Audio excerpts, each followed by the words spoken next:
뚜기 아빠입니다.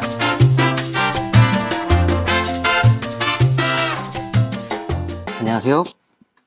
뚜기 아빠입니다.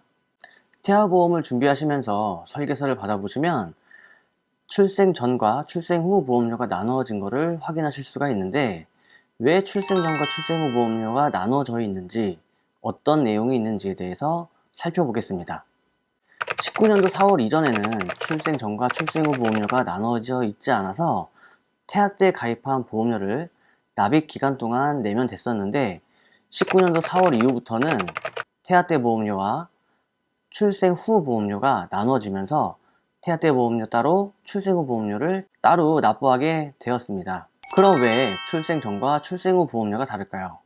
태아 때 가입하는 보험은 출산 순간부터 효력이 발생을 하는데, 출산 순간에 일어나지 않는 일에 대해서 보험료를 왜 내야 하느냐라는 민원으로 태아보험이 개정이 되었습니다. 그럼 어떤 일 때문인지 예를 들어서 말씀드려 보겠습니다.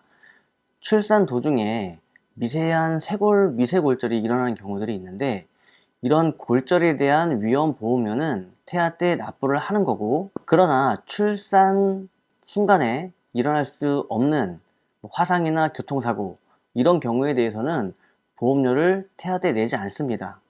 다시 한번 말씀드리면, 출산 순간에 일어날 수 있는 일에 대해서는 보험료를 납입을 하고, 태어나는 순간에 일어나지 않는 일에 대해서는 보험료를 내지 않는 거죠. 그런데 유독 출생 전 태아 때 보험료가 높은 담보들이 있는데, 질병 입원 일당이나 질병 중환자실 담보들이 그런 예입니다. 아무래도 태어나는 순간 아가들은 굉장히 약하기 때문에 입원 치료를 받는 경우들이 많아서 보험회사는 그 위험률을 보험료로 책정해서 더 높게 잡은 거죠.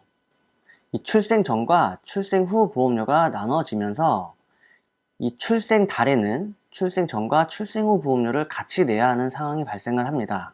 우리 아가가 10월 15일에 출생했다고 가정을 했을 때 10월 15일 기준으로 1회차 보험료가 나가는 거고, 10월 1일부터 10월 15일까지 태아 때 보험료를 따로 납부를 하셔야 합니다. 이건 단적인 예고, 우리 가입일, 그 다음에 출산 예정일, 실제로 태어난 출산일에 따라 보험료를 더 내고 돌려받는 경우도 발생을 하는데요.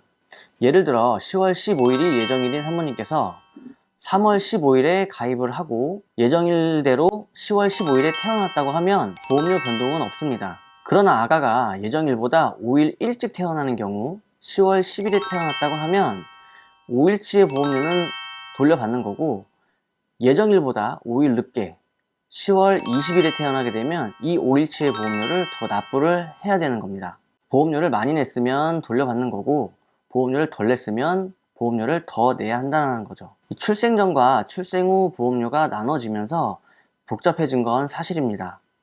그러나 알고 준비하는 거와 모르고 준비하는 거는 큰 차이가 있으니 참고하시면 될 것 같습니다. 궁금하셨던 분들에게 작은 도움이 되었으면 좋겠고, 우리 아이 만날 날을 기다리면서 태교 열심히 하시는 우리 산모님께 다시 한번 화이팅 말씀드리겠습니다. 감사합니다.